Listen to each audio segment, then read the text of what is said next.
This is the Epoch Times.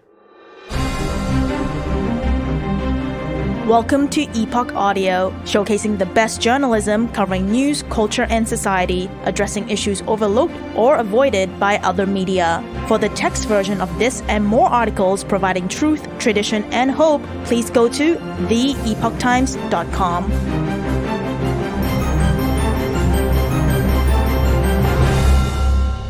You Can't Eat the GDP by Jeffrey A. Tucker.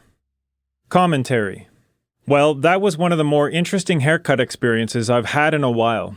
The lady cutting my hair told her colleague that she's late on her car payments. The other lady responded that she is too, and they laughed. The second, however, pointed out that her car is broken and she can't afford the fix. Then someone else chimed in that his car had been in the shop for weeks and he couldn't get it out. Then another said her car insurance payments had gone up and that she was considering moving just 2 blocks over to escape the high-premium district.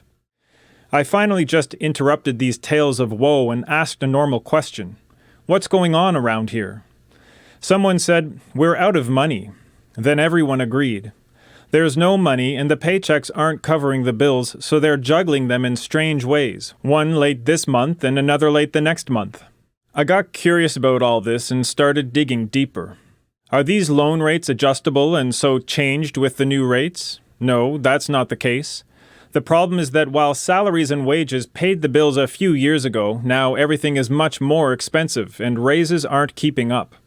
Saving money is out of the question. At this point, they're just trying to keep the bill collectors at bay.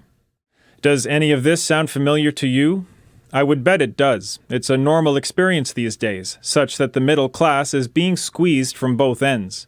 They're deeply in debt, but can't sell cars or homes because they would have to acquire new ones and take on debt that's much more expensive, so they hold on to what they have. In real terms, everything is vastly more expensive today than it was 3 years ago. I've never heard such conversations in a haircut place before. People are very open about this because they know that other people share the same issues, thus removing the shame. It's a shared plight. Meanwhile, you have the major media out there saying that the economy is red hot and growing robustly. At this point, we have to ask, growing for whom? It's not the class of people who could previously count on a good job as a means of paying the bills. Understandably, this whole problem has put many people in bad moods. They're snapping at friends and vexed with financial problems that have forced vast numbers to downgrade their spending. And they turn an envious eye toward the rich, which can be dangerous. This gradual decline in living standards expresses itself in growing incivility, which itself shows up in strange ways, from public griping at the barbershop to organized shoplifting at street-level retail shops. Yet we don't call it a recession, even though every hard signal shows that we're already in one. Government tax revenue has fallen precipitously exactly as it has in every recession previously declared since World War II. There are 2 reasons: the unemployment rate and the positive gross national product. The labor numbers are clearly distorted by labor dropouts and double counting of multiple job holders. People trading full-time jobs for multiple part-time jobs doesn't seem like economic health. Today is the day to talk about the gross domestic product, GDP. The headlines, as expected, were wild with excitement because the data shows a 4.9% annualized increase from the third quarter. CNN says this growth is staggering. I've come to distrust any news report that deploys this term. It's an exhortation to how you are supposed to respond. Maybe it's better just to stick to the facts. These days, nothing is as it seems. For example, the commercial department reports a 4.9% third-quarter increase in real GDP as annualized data. But if you look at year-over-year change, it's only 2.9%. Let's take a closer look at a chart from Federal Reserve Economic Data, or FRED. We're looking at real gross domestic product and gross domestic product from the first quarter of 2020 to the third quarter of 2023. What goes into the calculation of the GDP? The formula is the sum of consumption, C, investment, I, government expenditures, G, and net exports, X minus M. C is a calculation of consumer spending, but it doesn't include growing debt. Investment is what businesses spend on plants, research, equipment, and so on. Both fundamentally depend on accurate collection techniques, and those have been broken for years. As for expenditures, that's government spending, and that's absurd.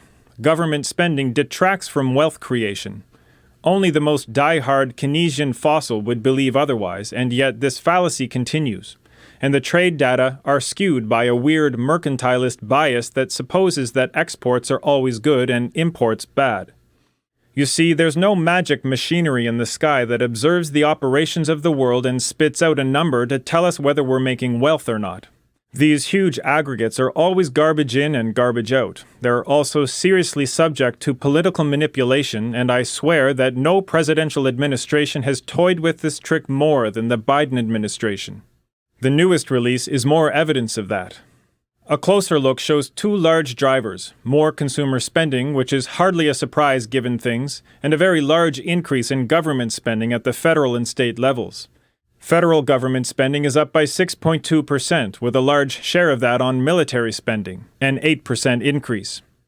That accounts for why government debt is up by $600 billion in 1 month. This stuff is out of control, insane, and yet being rendered as economic growth. It's true that investment is up too, but when you drill down on that, the largest increase is in intellectual property products, meaning navigating the patent thick for drugs, software, and various technical deployments.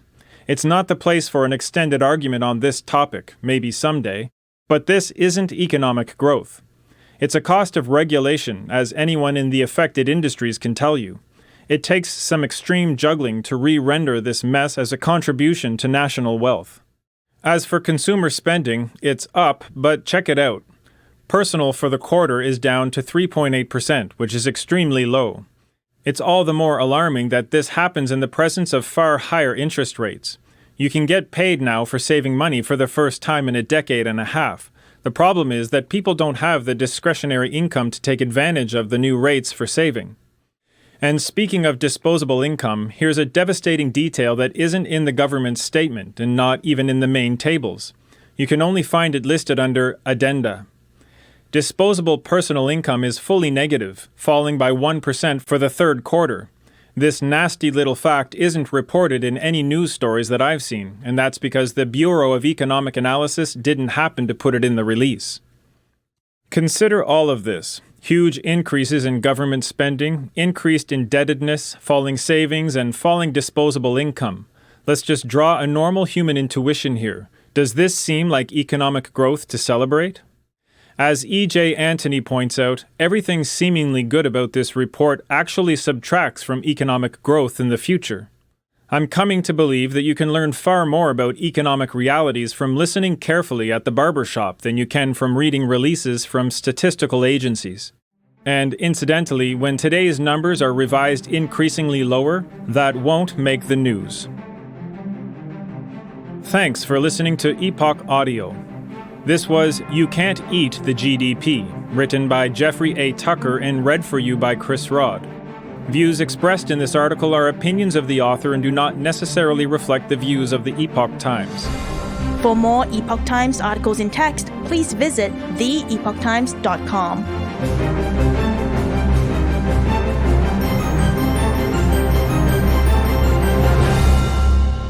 This is the Epoch Times.